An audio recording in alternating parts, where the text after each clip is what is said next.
Bonjour à tous, aujourd'hui exercice sur les inégalités et les encadrements avec des coefficients binomiaux. Donc on est parti avec la première question, il s'agit ici de comparer le quotient, donc m plus 1 parmi n, divisé par m parmi n. Voilà, et le comparer par rapport à, le comparer à 1. Donc est-ce qu'il est plus grand, est-ce qu'il est égal ou est-ce qu'il est plus grand que 1 et dans quel cas? Et on prend donc n un entier naturel non nul et m un entier donc un positif et plus petit ou égal à n-1. Première chose, la formule qui permet de calculer les coefficients binomiaux.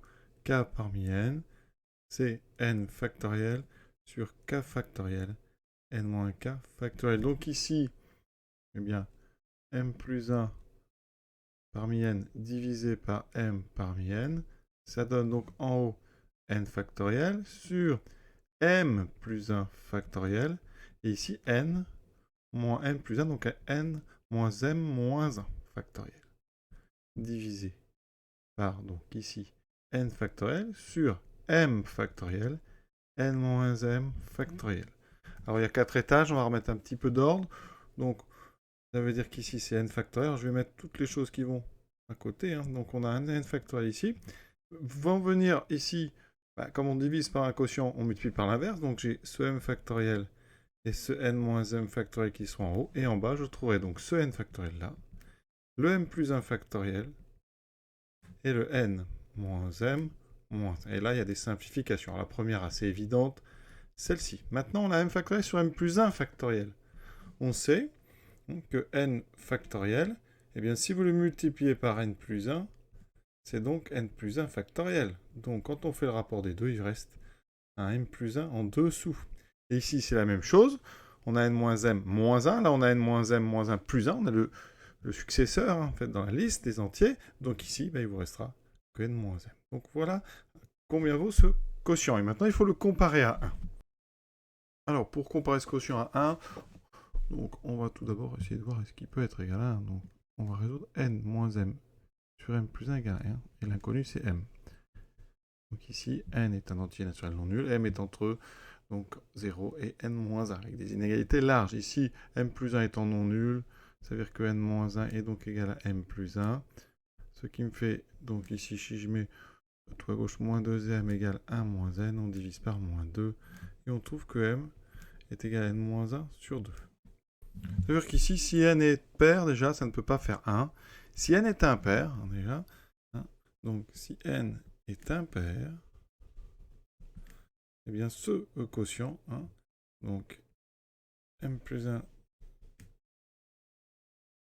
parmi n divisé par m parmi n égale 1, si et seulement si, donc m est égal à n moins 1 sur 2. n moins 1 sur 2, si n est impair, ça correspond à la... Regardez, si j'ai 17, 17 moins 1 sur 2, on trouve 8, c'est en fait la partie entière de n sur 2.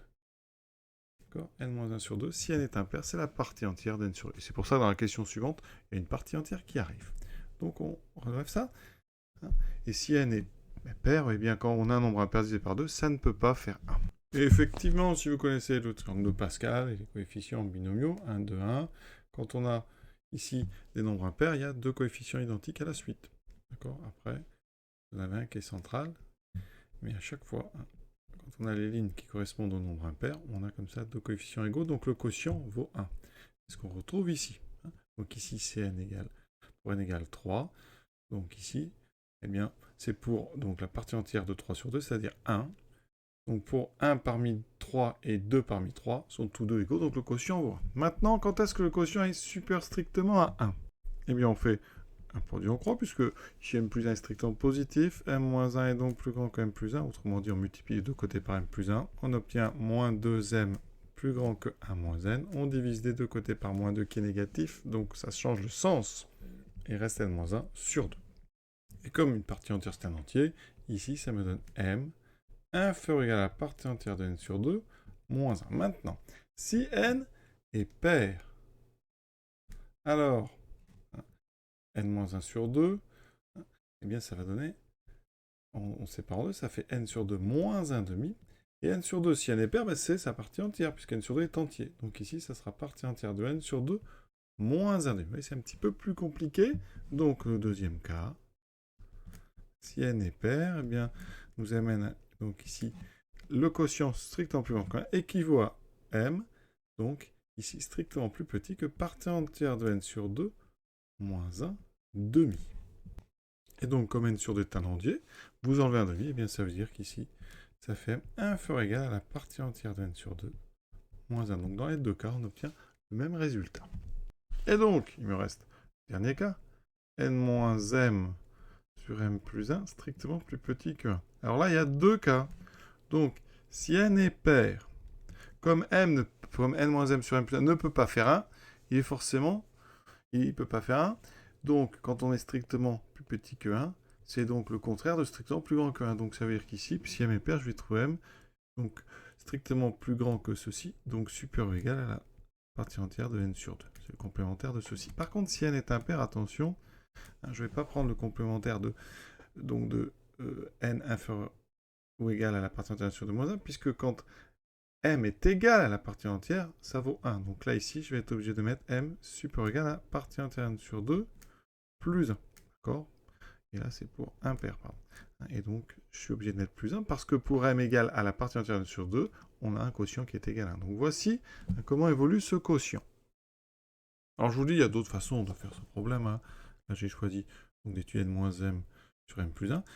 Si on regarde le triangle ici, donc de Pascal, on retrouve toutes ces remarques que je viens de faire.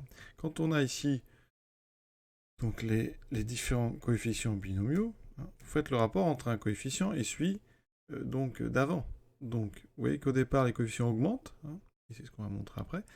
Et après, une fois qu'on arrive sur à peu près au milieu, ça dépend évidemment si n est pair ou impair, et bien après ça descend. Dans les cas où n est impair, on a cette fameuse pose 3 sur 3 qui vaut 1, 10 sur 10 qui vaut 1, donc c'est le fameux cas où le quotient est égal à 1, qui concerne que des nombres impairs. Pour les nombres pairs, eh bien on a 4 sur 1, 6 sur 4, et une fois qu'on a passé 6 sur 4, hop, on passe directement sur un quotient 4 sur 6. Donc on part de strictement plus petit que 1, à plus grand que 1, à directement, strictement, donc plus petit. C'est pour ça que pour le cas n pair, eh bien tout se passe au niveau de la partie entière de n sur 2. Ici, vous voyez, on est sur n égale 4. Donc pour le coefficient égal à 2, ici 6 sur 4 sera plus grand que 1 strictement, et la 4 sur 6 deviendra strictement plus petit que 1. Donc dès qu'on va dépasser ça, ou égaler, dès qu'on est ici, et qu'on applique la formule, on a 4 sur 6 qui est strictement plus petit que 1. Pour la question 2, ici, il va être question du cas où le rapport est donc strictement plus petit que 1. Donc, on dit que quel que soit m inférieur donc strictement à la partie entière n sur 2, c'est-à-dire m inférieur ou égal à partie entière n sur 2 moins 1, eh bien on sait que n moins m sur m plus 1 est strictement plus grand que 1. C'est ce qu'on a montré ici. On a donc, pour tout m inférieur ou égal à partie entière n sur 2 moins 1, ça veut dire que le quotient est donc plus grand que 1, ça veut dire que m plus 1 parmi n est donc strictement plus grand que m parmi n. D'accord? Si on écrit ça dans l'autre sens, ça veut dire que m parmi n est plus petit que m plus 1 parmi n. Voilà ce qu'on vient de montrer. C'est une égalité stricte, donc on peut ici considérer que c'est vrai aussi si on la met large. Donc on vient de montrer ici que pour tout m, donc inférieur ou égal à partie entière n sur 2 moins 1, eh bien, m parmi n est inférieur ou égal à m plus 1 parmi n. Et pour être précis, m est un entier, donc ça, c'est valable pour tout m appartenant à l'intervalle d'entier, donc qui va de 0 jusqu'à la partie entière de n sur 2 moins 1. Et je mets 2 barres ici pour bien avoir un intervalle d'entier. Maintenant, on va bien utiliser ça pour montrer cette suite d'inégalités. Alors, on ne va pas faire un raisonnement forcément compliqué. Ici, on applique pour m égale 0. Donc, 0 parmi n, d'après ça, est plus petit que donc 1 parmi n. Ça, c'est pour m égale 0. Si je l'applique pour m égale 1, 1 parmi n est donc plus petit que 2 parmi n. Et on va l'écrire ça pour toutes les valeurs de m, de 0 jusqu'à donc partie entière de n sur 2 moins 1. Et on les écrit toutes pour les valeurs m allant de 0 jusqu'à partie entière de n sur 2 moins 1. Donc la dernière, ça sera partie entière de n sur 2 moins 1 parmi n. inférieur ou égal à partie entière de n sur 2 moins 1 plus 1, donc ceci parmi n. Et vous n'avez plus qu'à enchaîner toutes ces inégalités, et donc, eh bien, 0 parmi n est inférieur ou égal à 1 parmi n, qui lui-même est inférieur ou égal à 2 parmi n, et ainsi de suite, jusqu'au dernier. Cette dernière relation que j'ai écrite en bas. Donc ici, on est comme ceci, voilà. Et partie entière de n sur 2, n. C'est exactement ce qu'on voulait montrer. Alors ça, on retrouve, encore une fois, dans le triangle de Pascal, 1, 3, ça monte, d'accord. 1, 4, 6, 1, 5, 10. Le suivant étant donc 10. Mais là, on doit s'arrêter à la partie entière de n sur 2. D'accord. Donc ici, c'est pour n égale 5. Je m'arrête à la valeur donc k égale 2. Le suivant, c'est un nombre pair. Donc j'aurai un 6, 15. D'accord, c'est 6. Donc ça, c'est pour n égale 6. Je m'arrête à la suivante. Donc 10, 15. Et là, j'aurai donc 20. Et etc. etc. Vous avez bien compris qu'une fois qu'on a passé ça, et bien après, par symétrie des coefficients, parce que on sait que k parmi n, c'est n moins k parmi n. Si au début ça monte, eh bien à la fin ça finit par descendre. Après, là au niveau des nombres impairs, il y a une stabilisation. Il y a deux coefficients égaux, et après on redescend. Pour les nombres pairs, ça redescend tout de suite de façon symétrique par rapport justement à ce 6. Ici, on est sur un impair, on aura 10, puis ensuite on redescend 5, 1. Pour les nombres pairs, on aura ici donc 1, 6, donc 15, 20. On est sur un nombre pair, il y a donc un 20 qui est tout seul, et après on redescend 15, 6, 1. Voilà. Question 3. Alors, on vous demande à construire la somme de k égale 0 à n des k par n. Alors, il faut savoir, alors je vous rappelle, binôme de Newton, a plus b puissance n, c'est la somme de k égale 0 à n des k parmi n à k bn moins k. Si j'applique ça pour a égale b égale 1, on obtient donc 2 puissance n égale à la somme de k égale 0 à n des k parmi n. Ça, on peut aussi démontrer en utilisant un raisonnement combinatoire, en utilisant les parties d'un ensemble à n éléments. D'accord? Donc, on va utiliser cette formule. Comment faire ça? Eh bien, ici, on va regarder donc, quel est le lien entre cette somme-là et ce qu'on vient de faire, et comment on fait apparaître ici cette partie entière de n sur 2 et cet encadrement. Alors ça, c'est valable dans notre exercice pour n appartenant à une étoile. On pourrait prendre pour n égale 0, parce que 2 puissance 0, ça fait bien la somme de k égale 0 à 0 des 0 parmi 0 qui vaut 1. Donc là, on va s'en servir pour des n non nuls. Et on utilise ça tout de suite. Alors 2 puissance n, donc c'est la somme des coefficients binomiaux. C'est quelque chose de très important à connaître. Et dans l'exercice, on va couper ça en deux. On va aller regarder jusqu'à la partie entière de n sur 2. Voilà. Et après, on aura une deuxième partie, donc 2k égale partie entière de n sur 2 plus 1 jusqu'à n des coefficients binomiaux. Dans la première somme, on fait une majoration grâce à la question 2. Puisque ici, les nombres k correspondent bien à tout ce qu'il nous faut. Donc ça, c'est inférieur à la somme de k égale 0 à partie entière de n sur 2. Et je majore tous les k parmi n par le plus grand de tous, c'est-à-dire partie entière de n sur 2 parmi n. D'accord? Je fais une majoration de chacun des coefficients grâce à ce qu'on a démontré ici. Chacun des coefficients est inférieur ou égal à n sur 2, enfin partie entière de n sur 2 parmi n. Ensuite, la deuxième somme, eh bien, on va faire un petit décalage. On va utiliser la symétrie. La somme de k parmi n, là je remplace, c'est aussi la somme de n moins k parmi n. Elle est là l'astuce. Et on va vérifier que ces coefficients n moins k parmi n sont en fait dans la liste qui est ici. Parce que ici on a k qui est donc entre n sur 2, partie entière n sur 2 plus 1 et n. Donc moins k est entre moins n et moins la partie entière de n sur 2 moins 1. J'ajoute n, donc n moins k est entre 0 et donc n moins partie entière de n sur 2 moins 1. Et ça, partie entière de n, enfin n moins partie entière de n sur 2 moins 1, qu'est-ce qu'on peut dire là-dessus? Eh bien, quelque chose de très simple. Si n est pair, eh bien n moins partie entière de n sur 2 moins 1, c'est égal à quoi? Alors n moins partie entière de n sur 2, il se trouve que n, c'est deux fois la partie entière de n sur 2, puisque n sur 2, c'est exactement la moitié de n. Donc là, on aura partie entière de n sur 2 moins 1. Donc ici, on a n moins k qui est inférieur ou égal à la partie entière de n sur 2 moins 1. Et si n est impair, n moins la partie entière de n sur 2 moins 1, ça donne quoi? Alors, si n est impair, il se trouve que Eh bien, n, c'est 2 fois la partie entière de n sur 2, plus 1. Par exemple, 17, c'est 2 fois. Donc, 17, on fait donc 2 fois 8, plus 1. D'accord? Donc, on prend la partie entière de 17 sur 2. Donc, 17 sur 2, ça fait 8,5. La partie entière, c'est 8. 2 fois 8, 16, plus 1. Donc, ici, eh bien, ça va me donner quoi?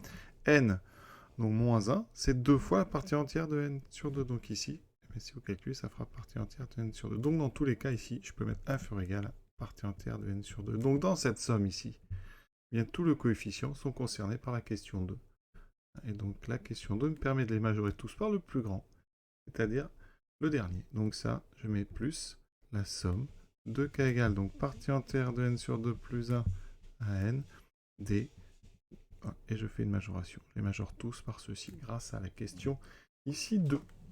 Et je regroupe tout ça dans la même somme, donc j'étais parti de 2 puissance n, c'est ma somme des coefficients binomiaux, et donc inférieur ou égal à la somme pour k allant de 0 à n, des partie entière de n sur 2 parmi n. Il n'y en a plus qu'à calculer cette somme qui est très simple. Et donc, alors cette somme, ici, ça, c'est indépendant de k. Donc, vous faites une somme de toujours le même nombre. C'est une constante. Il suffit de connaître le nombre de termes. On va de 0 à n, donc on a n plus 1 termes.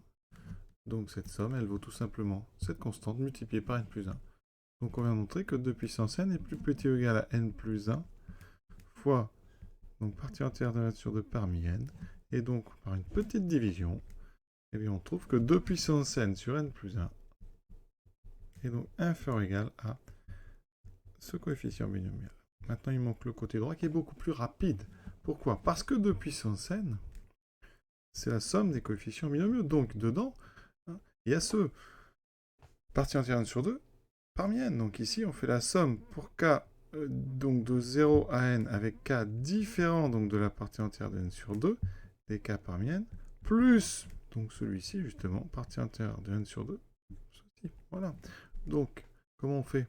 Eh bien, ça veut dire que ce coefficient, donc partie entière de n sur 2 parmi n, c'est donc la somme, donc ici de puissance n, moins cette somme ici. Alors cette somme, pour éviter de la réécrire, cette somme, je vais l'appeler grand A, qui est bien